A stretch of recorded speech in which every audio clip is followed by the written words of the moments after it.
Strike a match, start a fire, we can burn, I don't mind. Breathe the smoke through your lungs, paradise, here we come.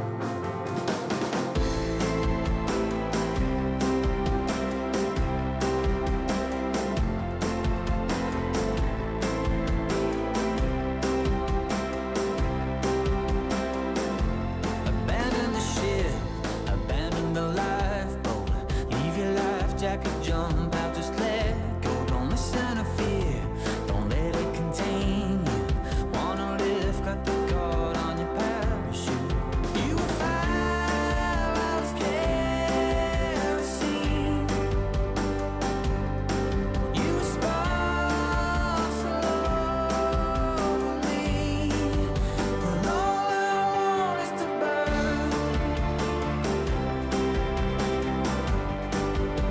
All I want is to burn.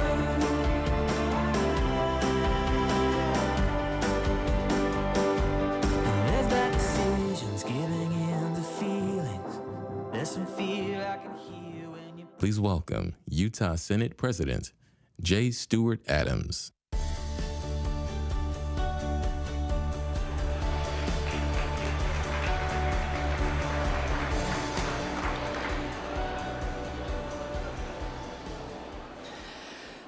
Good afternoon. It's a tremendous honor to be here with so many advocates for education.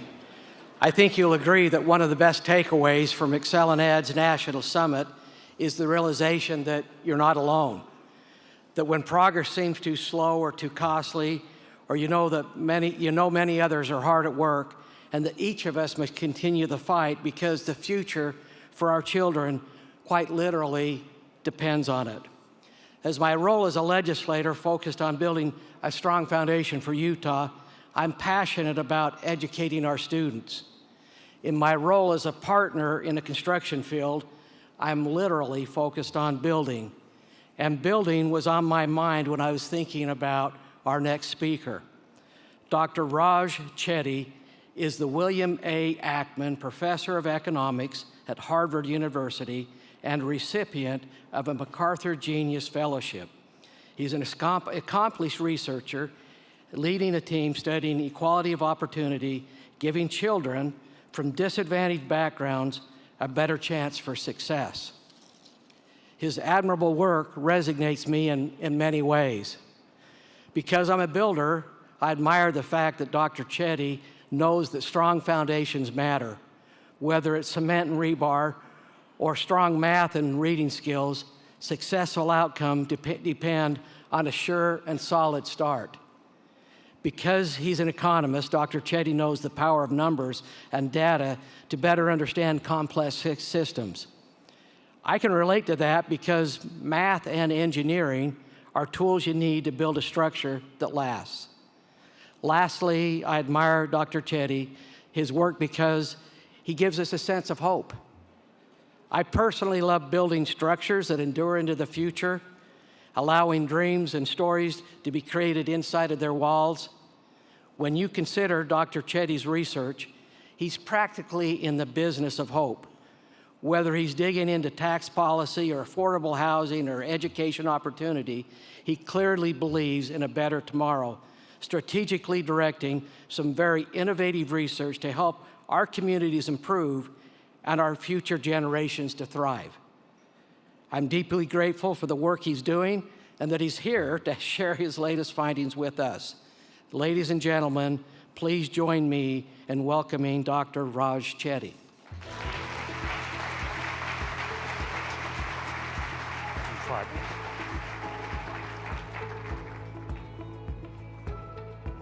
Thanks so much, everyone. It's really a pleasure and honor to have a chance to speak with all of you today. So I'm going to talk about how we can use data to improve economic opportunity in our local school districts and our communities. But I want to start at a very big picture level by talking about the American dream, which is, of course, a complicated concept that means different things to different people. But let's distill it to a statistic that we can measure systematically in the data, which is a traditional way of thinking about the American dream that has resonated across generations. The idea that through hard work any child in America should have the chance of moving up on the income ladder relative to their parents. And so what we're starting out with in this first chart is just asking the extent to which that is true in America. Does America live up to the aspiration that kids will be able to go on to earn more than their parents did? And what we're doing here is calculating the fraction of kids who went on to earn more than their parents, adjusting for inflation, based on the year in which they're born, starting with children born in 1940 and looking all the way up to kids born in the 1980s who are turning 30 today when we measure their incomes. And what you can see is that for kids born in the 1940s, it was a virtual guarantee that you were going to achieve the American dream of moving up relative to your parents. 92% of children born in 1940 went on to earn more than their parents did. But if you look at what has happened over time, you see a dramatic fading of the American dream, such that for children turning 30 today, born in the mid-1980s, it's essentially a coin flip as to whether you're going to do better than your parents. Now, this trend, I think, is not just of economic interest. It underlies, in my view, some of the frustration that people around the country are expressing that America is no longer a land of opportunity as it once was. Motivated by that trend, in our research group at Harvard, Opportunity Insights, we are asking a big picture, somewhat clear question that's of interest, I think, to all of us. How can we restore the American dream? How can you stem that trend that I just showed you? Our approach to tackling this really big, complicated problem really has three central elements. The first is that a lot of what we do uses big data to study how we can increase upward mobility. So you all hear a lot about big data nowadays in the context of companies in the private sector like Google and Amazon using large data sets to improve the products they offer. Analogously, our vision is to use such data to tackle important social and economic policy questions, like how can we restore the American dream?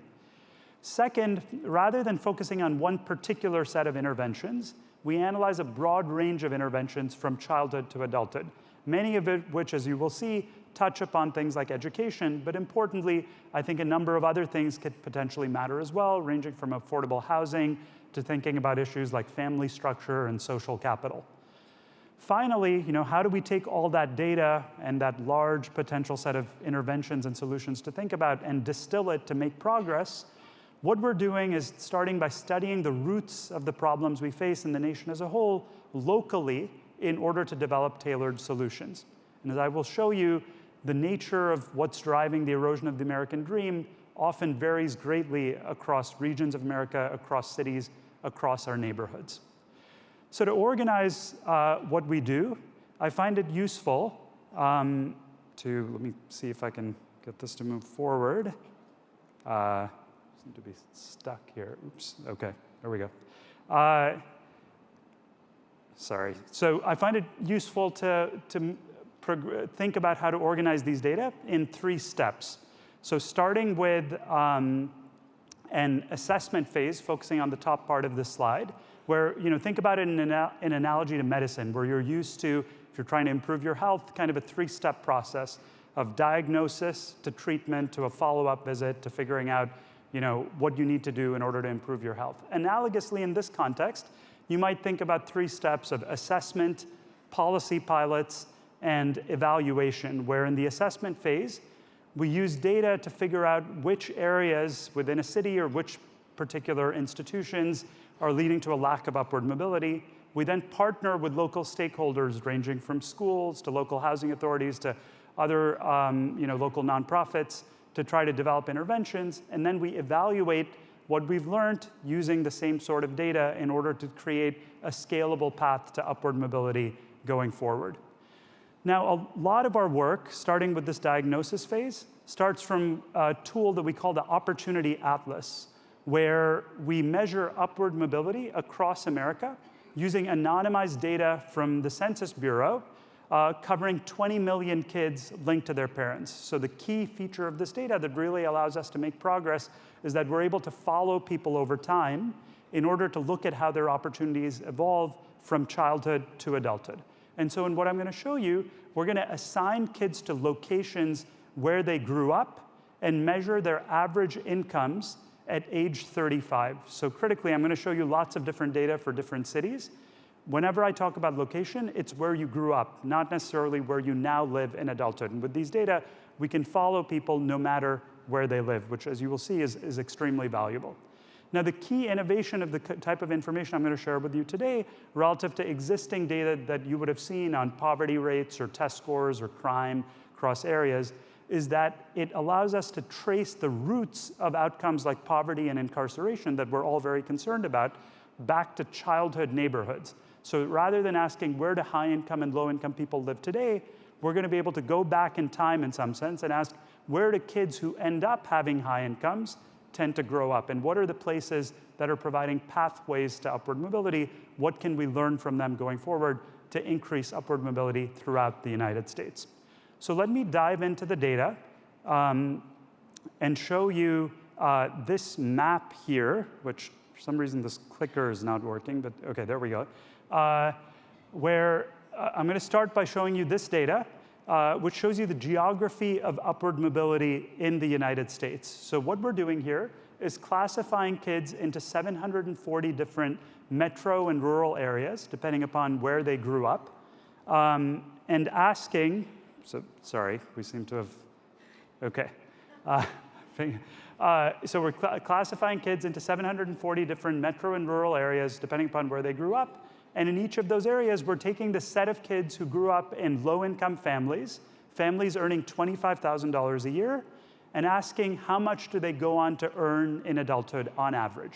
So start by looking at the scale on the right side of this map, which shows you the tremendous range of outcomes in terms of rates of upward mobility across the United States. So if you look at places in the darkest red colors, you see that those kids who started out in families making $25,000 a year, they end up with average incomes of about $27,000 a year, so not significant progress across generations on average. In contrast, if you look at the kids growing up in areas in the darkest blue colors, for instance, in the center of the country, you see that they are earning average incomes of something like $45,000 a year, nearly twice as much as kids who grew up in families of comparable income in other parts of the country. So you can see the broad regional patterns for yourself. The center of the country tends to have the highest rates of upward mobility, relatively low rates of upward mobility in places like Atlanta or Charlotte, much of the Southeast, where you have very dark red colors. And then you see in the coast, you tend to have somewhat higher rates of upward mobility and so forth. Now, one thing that is striking about this map that you might see immediately, if you think about an example like Atlanta, is that Atlanta, by all traditional economic measures, is typically thought of as a booming economic success. Atlanta has had tremendous job growth and income growth over the past 20 years or so. Yet, in these data, you see that Atlanta is one of the places in America with the lowest levels of upward mobility for kids who grow up there. More generally, you see that if you look at measures of upward mobility plotted on the vertical axis here, just taken directly from the map that I just showed you, plot that against job growth rates within these cities. So look, if you look, for instance, at Atlanta, it's in the lower right side of this chart, right? Very high job growth, but despite that, pretty low upward mobility for kids who grow up there. So, more generally, when you look at all these cities, you see that there's not much of a connection between rates of upward mobility and rates of job growth. So how does that happen? How can it be the case that Atlanta both has really high job growth and wage growth, yet somehow doesn't have a lot of upward mobility for the kids who grow up there? The way to think about it is Atlanta is effectively importing talent from other places. Lots of people get a good education, develop good skills in other areas of the United States, and then move to Atlanta to get those high-paying jobs. Similarly in Charlotte and a number of other cities. And so the reason I think that's a really important lesson for this audience is it shows the importance, I think, of what all of you are working on as we think about upward mobility in the United States. Typically, people tend to focus on things like job growth and getting better jobs in a city, which of course is important. We have to have jobs for people to be able to move up. But it shows you that that is not sufficient. It doesn't automatically follow that just if you have a lot of job growth, you're going to have great upward mobility for kids growing up in your place. And I think that the key ingredient that often matters is good education, or more broadly, good human capital development to help kids climb the income ladder. Okay, so naturally, given that it's not about job growth, the question that's probably on all of your minds and is of central interest to researchers and policymakers is what is actually driving this variation that we're seeing across areas, and what might we be able to do to increase upward mobility in the places that look like they're in the redder colors on this map.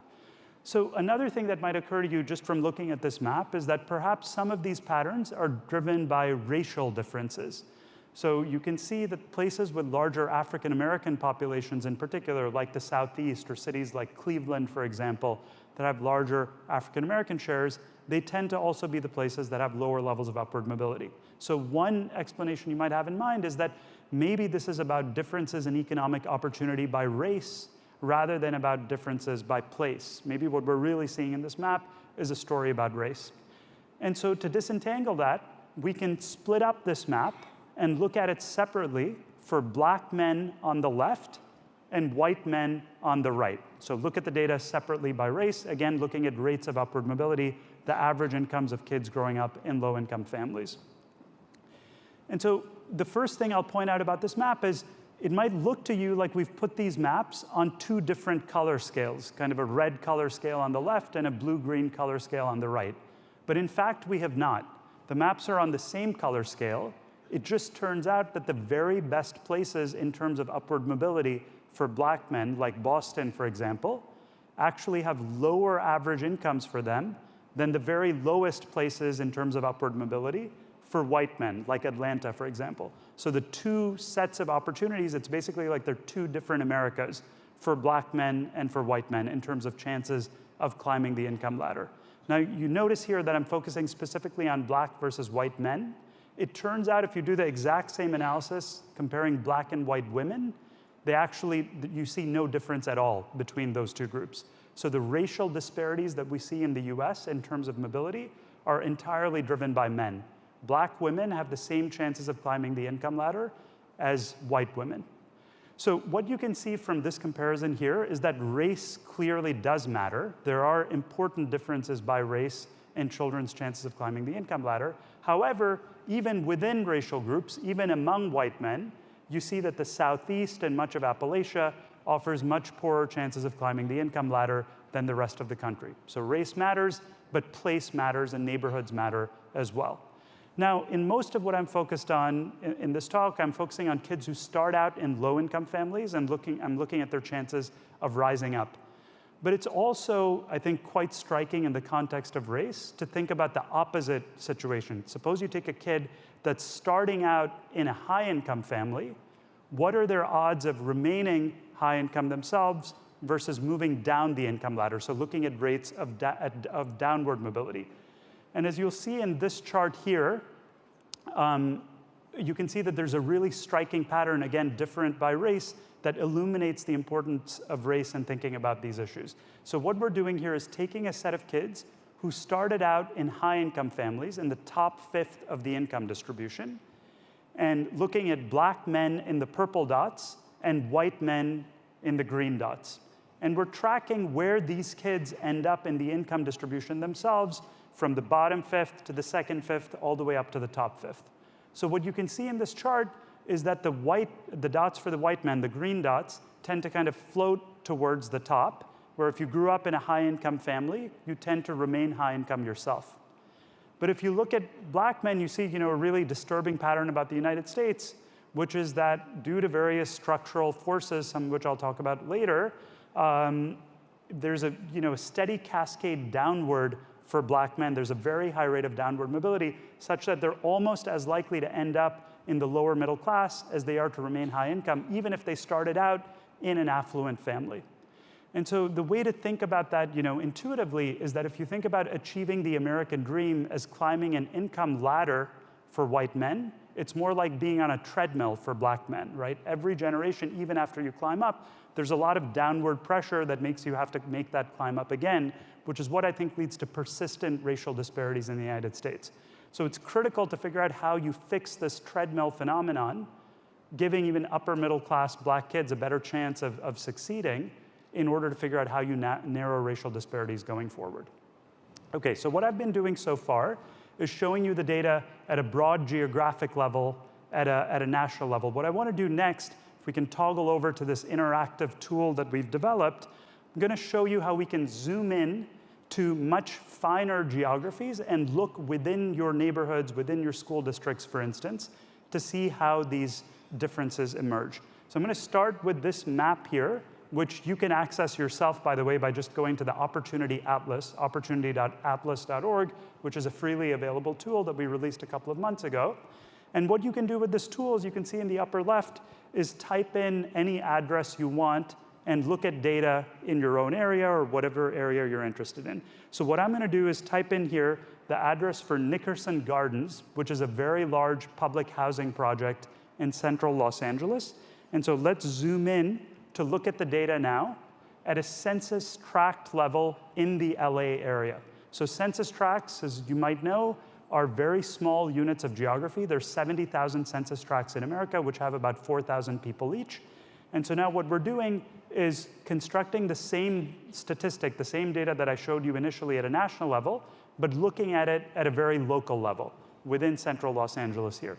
So the first thing I want you to see is that the spectrum of colors you see in this map is the same range that you saw in the national map, right? So the range of upward mobility, driving 2 miles or 3 miles down the highway in LA, you can go from rates of upward mobility that you saw in Atlanta or in Alabama to the rates of upward mobility that you saw in Iowa or in Salt Lake City. So this is not about, broad regional differences in the United States. It's actually about what's going on down the street relative to what's happening in your own neighborhood. Now, if you zoom in then to specific subgroups, you see some of the magnitude of the challenges I think we face and what we have to try to resolve. So what I'm going to do is, in particular, focus on Black men growing up in the very lowest income families who are living in this public housing project, Nickerson Gardens, in the Watts area of Los Angeles. So what you can see when you look at that data shown in the upper left is that for the kids who grew up in Watts, Black men who grew up in Watts, their average income in adulthood is just $3,300, right? So it's a shockingly low figure for an average income. How do you end up with an average level of earnings of $3,300? You can now look at other outcomes with this tool. And so what I'm going to do here is click over to the incarceration rate. And if you look at incarceration rates, you see, I think a really depressing statistic in some ways, that 44% of the Black men who grew up in Nickerson Gardens are incarcerated on a single day, on the date of the 2010 census. And so if you think about their lifetime odds of being incarcerated, growing up in the census tract, it's something like 60 or 70% end up incarcerated, which is how you end up with an average income of $3,300.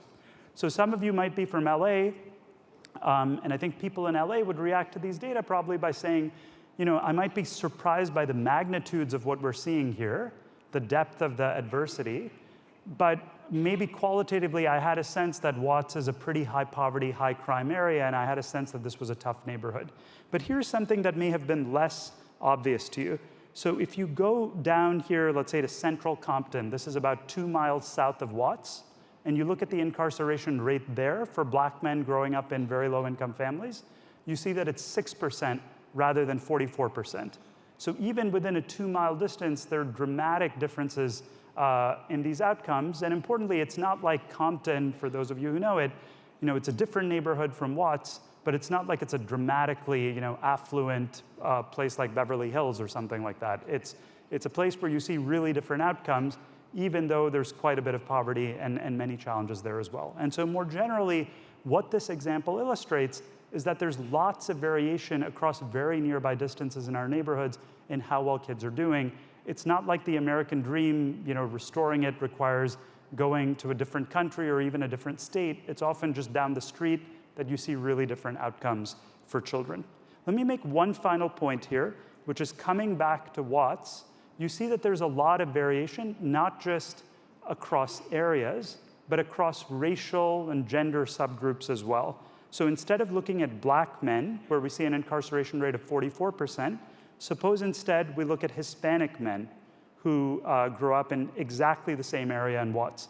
You see that Hispanic men growing up in the same public housing project, 4.7% of them end up getting incarcerated on a given day. So there are really sharp differences across subgroups and across areas that I think we need to think about as we address these problems. So let me now go back to the slides and show you a little bit about how we're thinking about understanding what's driving this variation and how we can move towards policy solutions.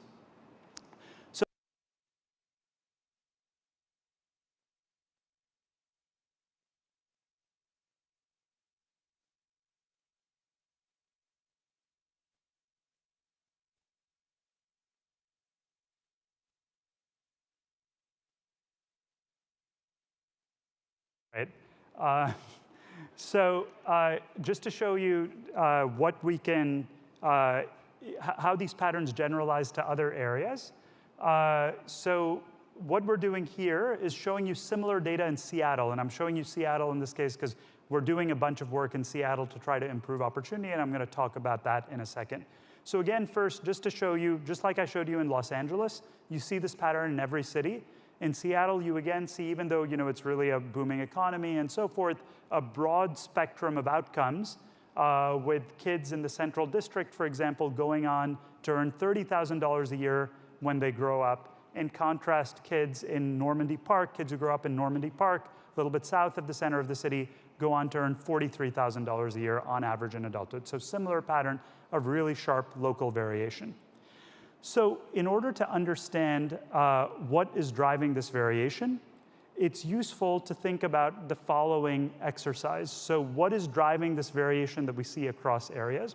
What I want to show you is that a lot of that variation is driven by the causal effects of childhood environment. And the way we establish that is by tracking 7 million families that move across areas. Rather than going into the details of that large study, I'm going to illustrate what we find with a simple example that captures the key idea. So let's imagine that we take a set of children who start out growing up in the Central District, where we saw that if you grow up from birth in that area, you grow up to earn about $26,000 a year. So now imagine that you move from the Central District to Normandy Park, which, as we saw, was in a much bluer color on the map of Seattle, where we saw higher average incomes. So let's think about families that make this move with kids of different ages, starting with families who move when their child is exactly 2 years old. So if you move at age 2 from the Central District to Normandy Park, what we see in the data is if we track these kids forward 30 years and measure their earnings in adulthood, they're earning, on average, about $39,000 per year. Okay? So that's for the kids who move when they're exactly 2 years old. Now let's repeat that analysis, looking at kids who move when they are 3, 4, 5, and so on. And what you see is a very clear declining pattern. The later you make that move from the Central District to Normandy Park, the less of a gain you get. And if you move after you're in your early 20s, the relationship is completely flat, and you gain essentially nothing at all. So what do you learn from this chart? I think there are 3 key takeaways. First, where you grow up apparently really matters. It's not just that the types of kids who grow up in the Central District are different from the types of kids who grow up in Normandy Park, or the types of kids who grow up in Atlanta are different from the types of kids, say, in Salt Lake City or San Francisco. Of course, they are different. But apparently, if you take a given child and move that child from a redder colored part of the map to a bluer colored part of the map, you see really meaningful changes in that kid's life outcomes. That, I think, is a really encouraging result for all of us, because it shows us that this is a changeable problem, right? That it's not unimaginable that kids growing up in these lower opportunity areas would end up doing better. Actually, the answer can lie just a few miles away. There's something happening in Normandy Park that's leading to much higher rates of upward mobility. If we can only figure out what that is, we could potentially raise upward mobility throughout America. And so, as Stuart said in the introduction, I think this is a really hopeful lesson from the data. Second, what you can see very much in line with the work all of you do is that what really matters here is childhood environment rather than where you are in adulthood, right? If you move as an adult to a different neighborhood, it doesn't do a whole lot. It's really about moving as a kid that really matters, which suggests things like schools, childhood environment, et cetera, are really critical for upward mobility. The third thing you see, which I think is also a very important lesson in the context of education, is that every extra year of exposure to a better environment improves kids' later outcomes. And in particular, it's not just the very earliest years that matter. And so the way that you can see that is even if you move to a better neighborhood when you're 10 instead of you're 15, or when you're 15 instead of when you're 20, it still generates quite a substantial gain. And so what that shows you is even though we think pre-K and early childhood intervention can be incredibly valuable, there are substantial gains to giving kids better environments, better schools, and so on later in childhood as well. All of the childhood experience seems to matter quite a bit. Okay, so in light of that evidence, let's talk a little bit about potential policy solutions and how we might move towards action in light of these sorts of data. So one approach that you might think about is, given this really dramatic variation that you see across very short geographies, how about sort of a moving to opportunity policy? So if I know that low-income kids would have much better outcomes in some parts of Seattle than others, what if I just help them move to the bluer colored parts of the map? So this might seem like kind of a crazy idea initially, but when you step back and think about the policies that we currently have in place in the US government, where we spend about $45 billion a year on affordable housing, you start to realize that this actually could make sense, at least as a small-scale solution. So to illustrate how that works, what I'm showing you here first is where housing voucher holders, people who receive housing choice vouchers from the government, currently live in Seattle. So you're getting something like $10,000 per year of assistance from the federal government to rent an apartment. What these dots are showing are the most common locations where families receiving those housing vouchers currently live. And what you can see is that they tend to be clustered in the red areas of the map, right? Families are getting these housing vouchers, but choosing to live for whatever reason in pretty low opportunity places where their kids are not, based on the analysis we've done, not going to end up doing all that well. Now, that's a pattern we see not just in Seattle, but more generally, when you look at where affordable housing is in the United States, 80% of it is concentrated in pretty low opportunity places. So a simple thing you might think about doing is asking, can we help families receiving these vouchers move to other parts of Seattle where their kids would potentially have much better outcomes? And importantly, using these data, you can identify places that we call opportunity bargains. You don't have to move to a place like Bellevue, which is very expensive, would be unaffordable to a family with a housing voucher. You can move to places like North Seattle, Shoreline, or places like Normandy Park, et cetera, that would actually be affordable to families with housing vouchers, where we see really good outcomes for kids growing up there. And so motivated by that logic, that is precisely what we're doing at the moment in collaboration with HUD and the Seattle Housing Authority, a program that we're calling Creating Moves to Opportunity, which is a pilot study to help families with housing vouchers move to high opportunity areas in Seattle using 3 approaches: giving them information, recruiting landlords to be willing to rent their apartments to these tenants by simplifying the housing inspection process and so forth, and offering assistance to find apartments in these areas. And our preliminary analysis suggests that this pilot study is incredibly effective in helping families access these higher opportunity areas and potentially could have quite a large effect on their kids' later outcomes. So this moving to opportunity approach, I think, is interesting because given that we're already spending $45 billion a year, we might as well do it more efficiently without spending more money in order to achieve better outcomes using that program. However, that said, it's of course not a scalable approach to solving the problem by itself, right? Ultimately, you can't move everyone to different areas and expect to increase upward mobility. You also ultimately need to think about how you can increase upward mobility within low opportunity areas. And so the key question really is, what is the recipe for success that leads to good outcomes in Normandy Park or certain parts of Los Angeles and so forth? So as a first step to answering that, I'm going to show you a series of results on this. What we're going to do is just characterize the nature of high opportunity areas. What are some systematic patterns we find in the data that are features of higher opportunity places? So we've looked at a bunch of different factors that sociologists and economists have talked about over the years. I'm going to summarize for you here the 5 strongest factors that we find predict these differences in upward mobility. The first is residential segregation. Places that are less segregated by race and by income tend to have higher levels of upward mobility.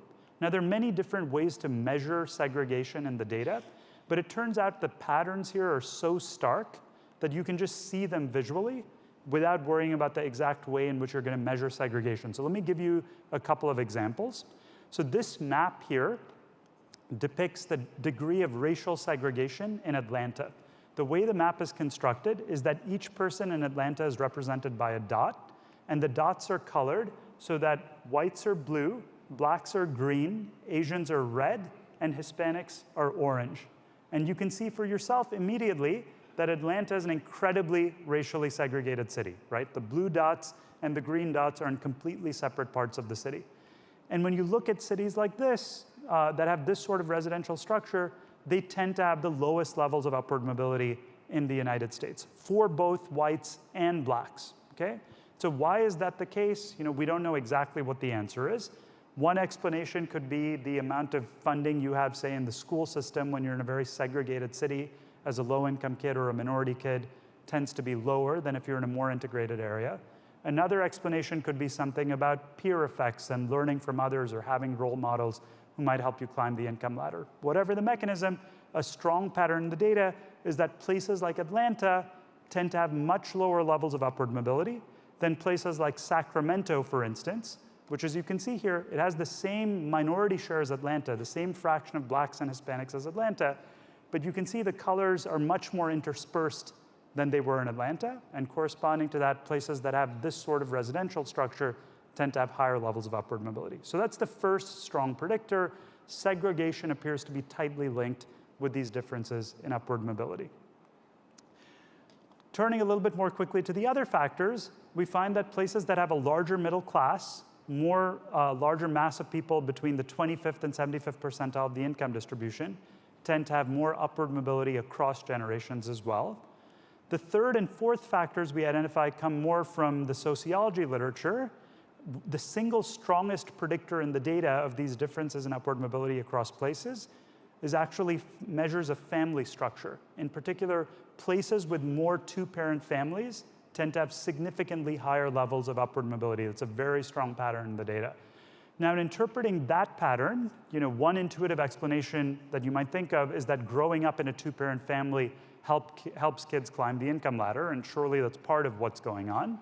But we also find that even if you yourself grow up in a two-parent household, if you live in a community that has a lot of single parents, you are less likely to climb the income ladder. So it's not just about whether your own parents are married or not. It's, again, a community-level proxy. For some reason, places with more single parents tend to be places where kids are less likely to climb the income ladder. So there's a strong association, for reasons we're still trying to figure out, with these measures of family structure. Somewhat related to that, we find that places with greater social capital also tend to have much higher levels of upward mobility. So the concept of social capital was popularized by my colleague at Harvard, Bob Putnam, in a book many of you might know called Bowling Alone.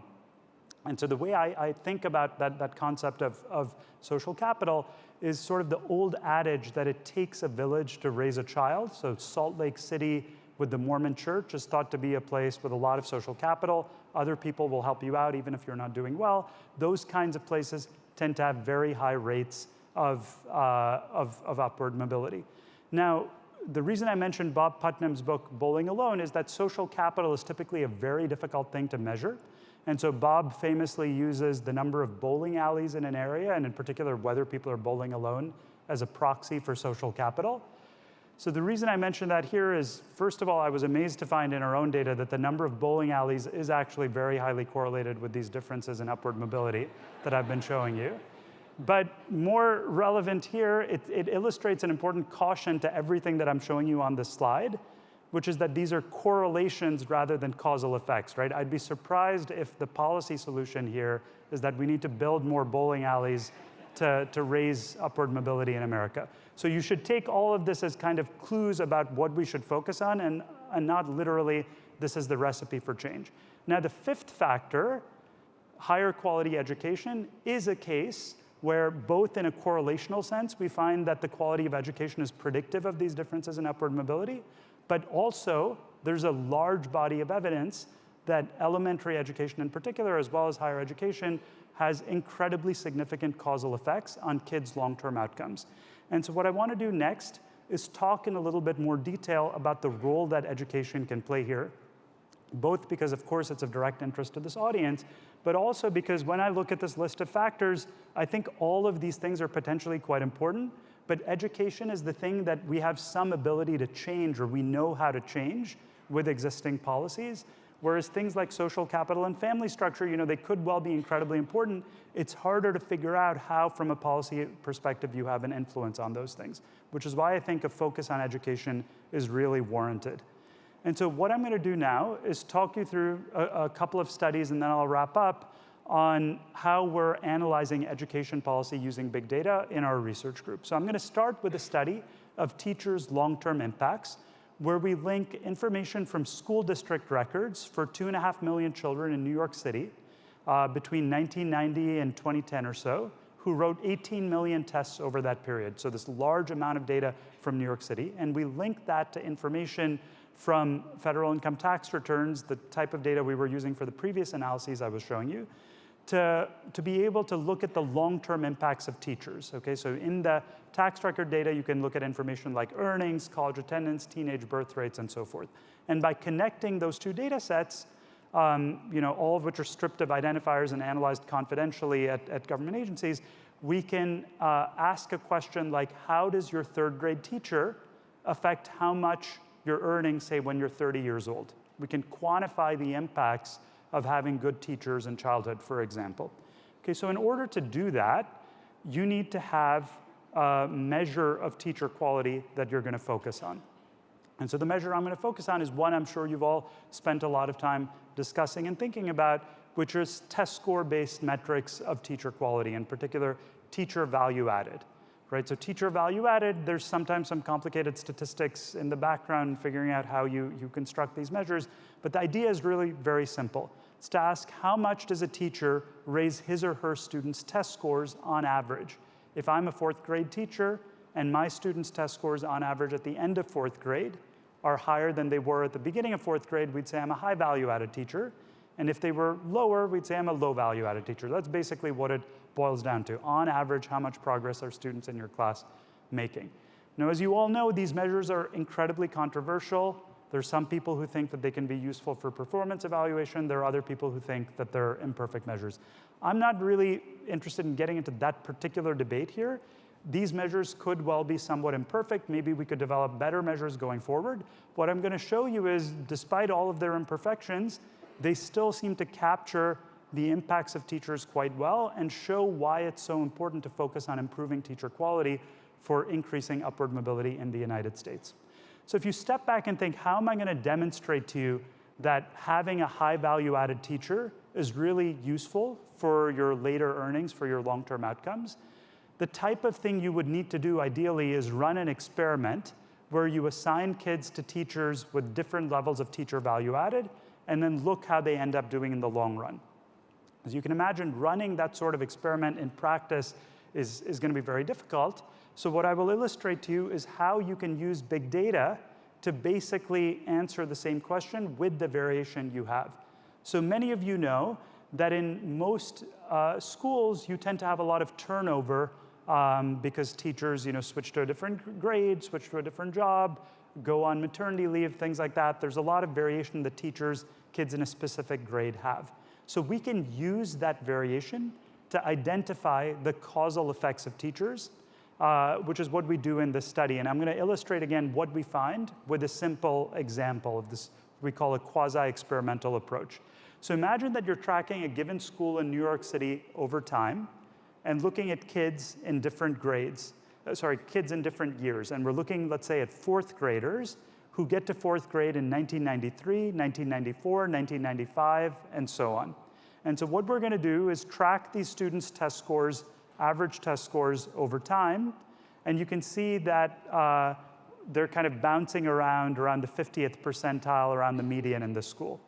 So what happens at the end of the 1995 school year is that a new teacher comes in who's rated in the top 5% of the value-added distribution, so sort of a star teacher. And so let's look at what happens to average test scores when that new teacher comes in. you can see that test scores immediately jump up and continue to stay high as that teacher continues to teach subsequent sets of kids. Now, you all know from like a middle school science class that anytime you have an experiment, you want to have a treatment group where you change something, in this case, the better teacher coming in, but you also want to have a control group to make sure that nothing else changed that might be confounding your analysis, that might be, leading you to find an effect when there really isn't one. And so in this case, there's a very natural control group to look at, which is third graders' test scores. So if the better teacher came in fourth grade, she should have had an impact on learning in fourth grade, but she shouldn't have had any impact on what was happening by the end of third grade, right? And so in fact, if you plot test scores in third grade, you see that they don't change at all when that better teacher comes in. So more generally, using this type of evidence, we can see very clearly that teacher value added really matters. If you're assigned to a higher value added teacher, you will learn more as measured by standardized tests going forward. Now, the key question, of course, bringing this back to upward mobility is, does this really matter in the long run? So, we help students do better on tests, but that's not the ultimate goal of education. We want to actually help people achieve better outcomes in the long run. And so in order to analyze that, we go to the information where we're able to follow these kids over time and look at their earnings, look at their college attendance rates, and so forth, and do a similar analysis. And rather than walking you through the details of that, I'm going to summarize what we find with this kind of bottom line example. So imagine we took the bell curve of teacher quality and identified teachers who are in the bottom 5% of that distribution in terms of value added. So in some sense, the teachers who are currently the least effective. And suppose we either gave those teachers some training or hired other teachers such that we brought the quality of teaching up to the average, just to the median, not hiring top-notch teachers, but just average teachers, okay? What would the impacts of that be? Based on our analysis, we show that the lifetime earnings of a single child from having a teacher of average quality rather than a teacher in the bottom 5% would be a $50,000 gain in how much they earn over their careers, which would translate to a gain of $1.4 million for a classroom of average size, or if you want to look at it as an investment with a 5% interest rate, it's worth something like $250,000 in present value. So what that example illustrates is that teachers can really play a very important role in creating upward mobility for our children, and more broadly, the quality of education is a central factor. Thinking about how we recruit and retain the best teachers in our school systems can really be powerful in thinking about how to solve the problems I started out talking about. So let me now transition to one final piece where I'm going to skip this. Let me say a quick word on when we think about education.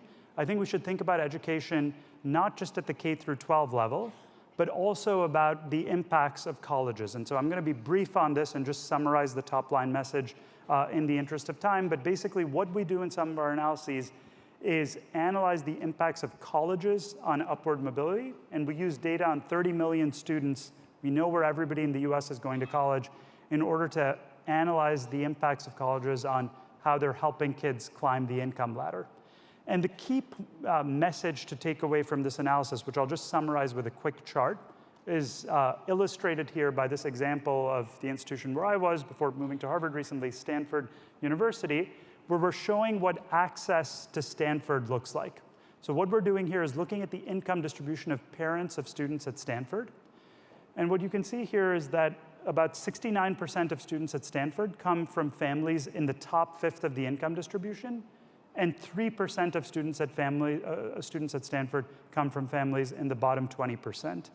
Even more striking, you have more students from the top 1% of the income distribution at Stanford than you do from families below the median.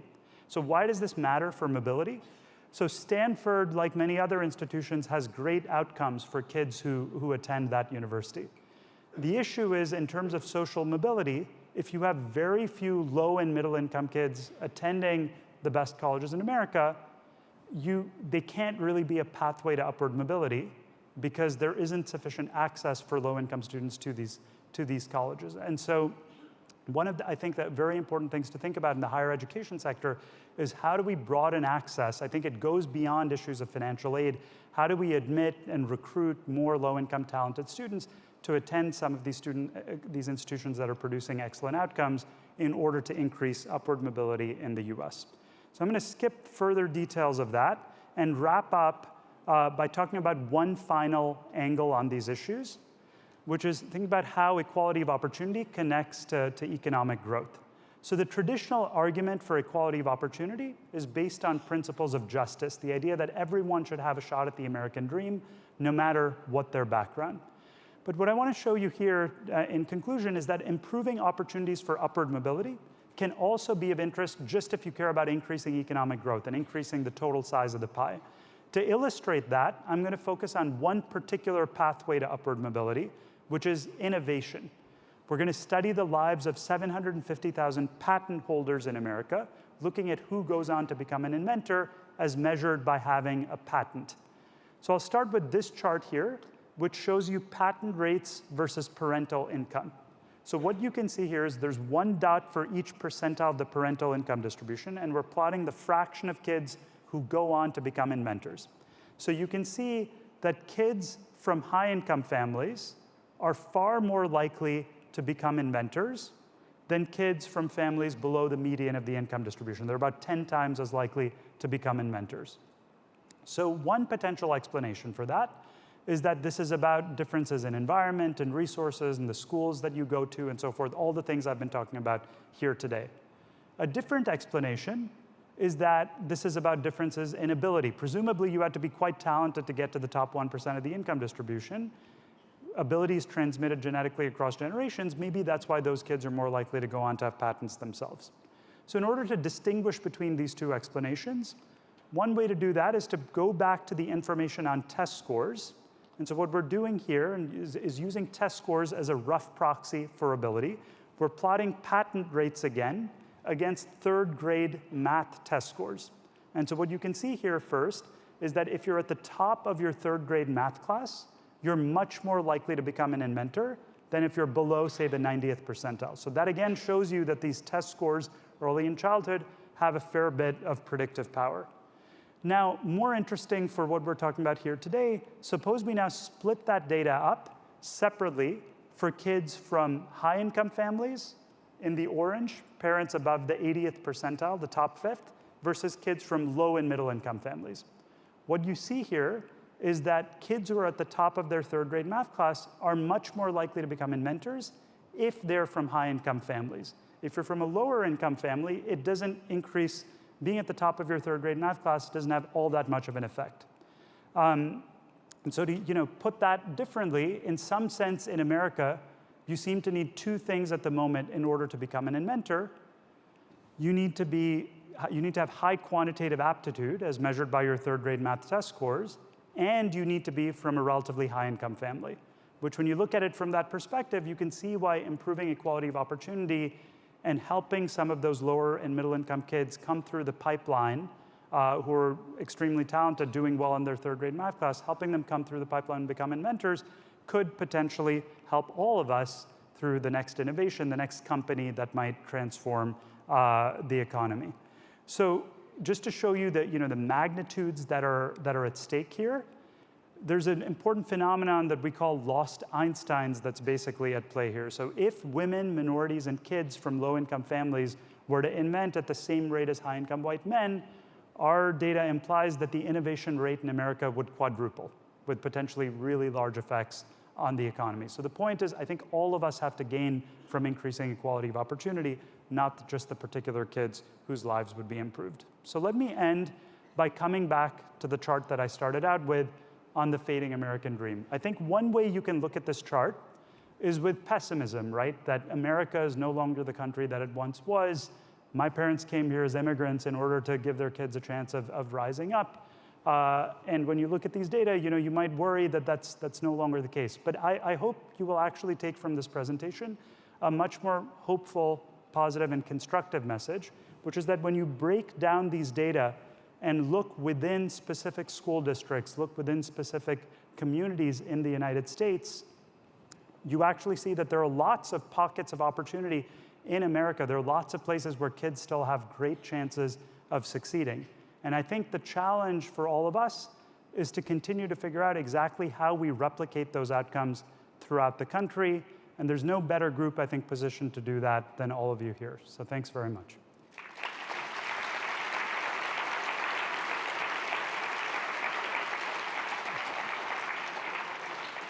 Please welcome ExcelinEd board member, Eric Cantor.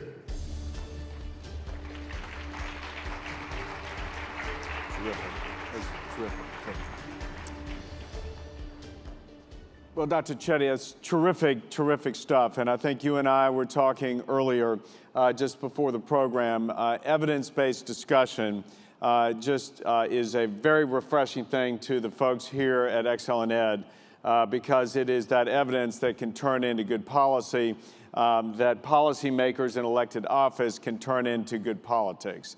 So I want to commend you on that. And I want to go back to sort of the image on one of those maps that you showed of the country. And coming from one of the areas in downstate Virginia that was shading towards more red, I saw in comparison to the middle of the country where you had a lot more upward mobility. And then I heard you talk about the importance of integrated communities, which would seem to me to lend to the theory that more diversity and not having segregated communities would add to the potential for upward mobility. How do you sort of square that with the fact that in the areas in the middle of the country are the areas that are much more homogeneous than some of the other areas you talked about? Yeah, so great observation, Eric, and thanks so much. So what you saw is that many rural parts of the US, especially in the central Midwest, for example, have high rates of upward mobility. And as Eric points out, they tend to be less racially diverse as well. However, I think what's important here is segregation matters not just across racial lines, that's often what's most salient, but also by income, right? And so in many cities in America, on the coast, for instance, you have a tremendous amount of income segregation. The places where the high-income people live are very different from the places where lower-income people live. If you think about the center of the country, think about, sometimes my wife, who grew up in a small town in southern Illinois of about 7,000 people, her dad was the town doctor. She went to the same public school as all of the other kids in the town, right? There wasn't an alternative to go to a completely different school from everyone else. And so at some level, the nature of those communities, if you look at measures of integration, how much interaction is there across income groups, what schools are people going to? I think to some extent, there's effectively more integration, even though that might not be the way you think about it initially. It's fascinating. Well, I'll tell you, as you know, a large swath of the attendees at the conference are policymakers in elected office trying to wrestle with these very vexing issues about upward mobility, equality of opportunity. Many of the folks here play a huge role in advocating for policies that will affect the outcomes that you speak of. So if we think about ExcelinEd and what we do, and which is, to try and help those policymakers gain support for things that will help improve that one quality which you said was so important to opportunity locations, which was high quality education. So one of the things that is constantly in the rhetoric and the debate is testing and assessments, and how do we keep our schools in response to the local communities.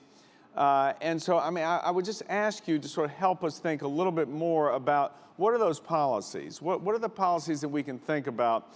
And does it make a difference when we're talking about, holding schools accountable? And what does that mean? And any work done on that in terms of location? Yeah, so, school accountability, of course, is a very charged issue. People have very different opinions. Let me say what I think you can say directly from the data and what the open questions are. So I think there's no doubt that if you look at these test score measures and you see that on average, certain schools, certain teachers are improving kids' progress on tests, that is definitely predictive of better long-term outcomes. I think that's undeniable in the data that we have at the moment. Now, does it follow from that you want to have a high-stakes testing system or accountability system. There are other factors that one might want to consider. So one example is, sure, changes in test scores predict these long-term outcomes, but could you design better predictors, maybe by using information from principal ratings or student evaluation or classroom observation or other creative things we might come up with? Surely the answer to that is yes, right? We're not saying, based on the data that we're showing, that tests capture everything and there's nothing else to be learned. But what we are saying is they capture something that's important and we can build on that, right? So my view on that is the fact that you might think that test scores are an imperfect measure doesn't mean you should throw them out. It means that you should figure out how to make them better. And so I think that's one important starting point. A second issue that people often worry about is whether high-stakes testing can lead to responses, the most extreme of which would be cheating or teaching to the test, that might then undermine the learning benefits that students are getting in terms of things we care about in the long run. I think the jury's still out on how important those effects are. I think that might happen to some extent, but importantly, I think that can also be monitored and you can potentially try to address that problem. So let me give you an example. Suppose you're worried that there's a lot of teaching to the test and you're trying to evaluate third grade teachers, say, and you're worried that they're generating large test score gains, not because they're really teaching skills that are useful in the long run, but because their students just end up scoring high on tests at the end of that given year. What you could then do with these data is ask, okay, I look at end of third grade test scores, they're higher. Do they persist if I look at your test scores at the end of fourth grade or the end of fifth grade? If I'm seeing that your students have really high test scores, but then they tend to fall back down, maybe that is reflective of teaching to the test.